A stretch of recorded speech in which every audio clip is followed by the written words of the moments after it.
এবার নজর রাখতেই হচ্ছে তারাতলার দিকে। তারাতলা ব্রিজে গ্যাস লিক, দীর্ঘক্ষণ সেতুতে বন্ধ যান চলাচল। আজ সকালে অর্থাৎ মঙ্গলবার সকালে তারাতলা ব্রিজের উপর এলপিজি সিলিন্ডার বোঝা একটি গাড়িতে আচমকা গ্যাস লিক হওয়াকে কেন্দ্র করে তীব্র আতঙ্ক ছড়ায়। তবে দমকল ও পুলিশের দ্রুত তৎপরতায় এক বড় সড় ভয়াবহ দুর্ঘটনার হাত থেকে রক্ষা পেয়েছে এলাকা।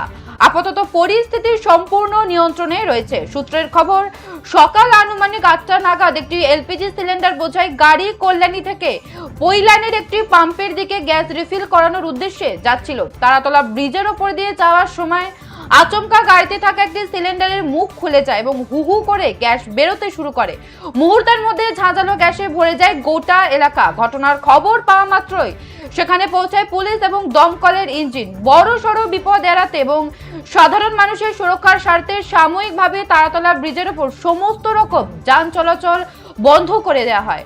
দমকল ও পুলিশ যৌথভাবে চেষ্টা চালিয়ে দ্রুত পরিস্থিতি নিয়ন্ত্রণে আনে। দমকল বাহিনীর প্রাথমিক অনুমান, রাস্তায় গাড়ি চলার সময় প্রচন্ড ঝাঁকুনির জেরেই হয়তো সিলিন্ডারের মুখটি আলগা হয়ে খুলে যায় এবং এই গ্যাস লিকের ঘটনাটি ঘটে। ব্রিজের উপর পরিস্থিতি স্বাভাবিক হওয়ার পর পুনরায় যান চলাচল শুরু হয়।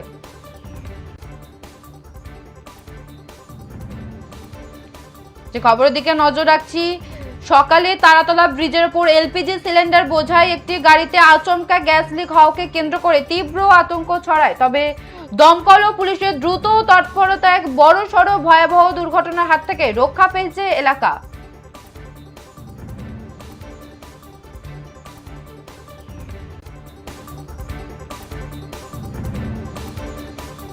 আপাতত পরিস্থিতি সম্পূর্ণ নিয়ন্ত্রণে রয়েছে। সূত্রের খবর, সকাল আনুমানিক 8টা নাগাদ একটি এলপিজি সিলিন্ডার বোঝাই গাড়ি কল্যাণী থেকে পৈলানের একটি পাম্পের দিকে গ্যাস রিফিল করানোর উদ্দেশ্যে যাচ্ছিল।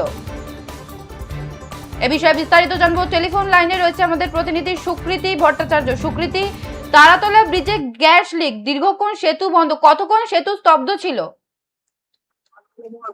দেখো, তোমাকে প্রথমেই বলবো যে তারাতলা যে উড়ালপুর, সেখানে এলপিজি ট্যাঙ্কার লিক করে একটা বিপত্তি ঘটে। তারাতলার যে উড়ালপুর, সেটা মোটামুটি 7টা থেকে 8টা পর্যন্ত বন্ধও ছিল। তীব্র গন্ধে একটা আতঙ্ক ছড়ায়। দীর্ঘক্ষণ সেতুতে যান চলাচল বন্ধ থাকে। আজকে একটা সপ্তাহের কর্মব্যস্ততার দিন, সেই দিনেও এই ঘটনা ঘটলো এবং তারপরে কলকাতা ট্রাফিক পুলিশের উদ্যোগে রাস্তা একেবারে ক্লিয়ার করা হয়। কিছুক্ষণ জন্য যান চলাচল সম্পূর্ণভাবে ব্যাহত ছিল। সব মিলিয়ে এই ঘটনায় কিছুক্ষণের জন্য আতঙ্কিত হয়ে ওঠে গোটা তারাতলা উড়ালপুর। বেশ, ধন্যবাদ সুকৃতি। সকালে তারাতলা ব্রিজের উপর এলপিজি সিলিন্ডার বোঝাই একটি গাড়িতে আচমকা গ্যাস লিক হওয়াকে কেন্দ্র করে তীব্র আতঙ্ক ছড়ায়। তারাতলা ব্রিজে গ্যাস লিক, আতঙ্ক। তারাতলা উড়ালপুরে এলপিজি ট্যাঙ্কের লিক করে বিপত্তি, তীব্র গন্ধে আতঙ্কিত সকলে। বড় দুর্ঘটনা এড়াতে সাময়িকভাবে বন্ধ যান চলাচল। দীর্ঘক্ষণ সেতুতে বন্ধ যান চলাচল।